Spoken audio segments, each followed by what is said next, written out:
السلام عليكم. بالفرج بالفرج يا جماعة، بدأ صبر بدأ صبر، الله يفرج. منين فرج من ولا نعلمت الإنسانية خالص عند البشر. حسبي الله. في إنسانية ما خليتوها الشعب هيك. حسبنا الله ونعم الوكيل. تيجي منظمة بتروح منظمة بالصورة وعلى الفاضي، ترى ما في نتيجة، وانعدمت الإنسانية عند البشر. لو في إنسانية وبقلبكم في إنسانية ما خليتوها الشعب هيك يصير. على كذب وعلى صحيح، على كذب. لكن اللي مدبر حاله عند أخوه، واللي مدبر حاله عند أخته، واللي مدبر حاله بالجامع، واللي مدبر حاله بالمدرسة، واللي مدبر حاله هون، والشعب مات. ما بقى في إنسانية. ها أنت يا أبو يوسف ماتت الإنسانية عند الشعب. لو في إنسانية ما خلوا هالأطفال هاي امبارح 3 بالليل أخذوهم على المشافي. اختي هذا اللي انت شايفه وضعنا. ايش الوضع؟ صار لنا هلق من الشهر العاشر هون، صار لنا من الشهر العاشر هون. ايش استفدنا؟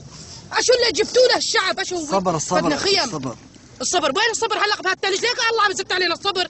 منين الصبر بده يجي؟ قولي لا حول ولا قوة. اللي فوقك ثلج وتحتك ثلج، منين بده يجي الصبر؟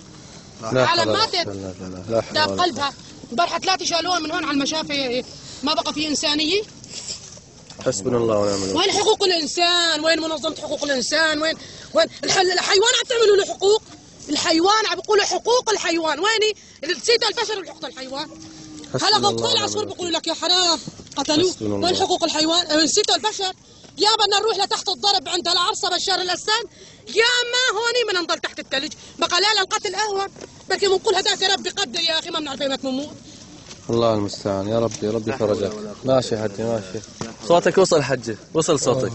ترى صرنا شهرين والله صرنا من الشهر العاشر، الله يشهد من الشهر العاشر الا ونحن ملتزمين في العوازل. امبارح بالليل ما بقى نحسن، اللي راحت على اختها، اللي راح على اخوه، اللي راح على الجامع، اللي راح على المدرسه، ما بقى العالم.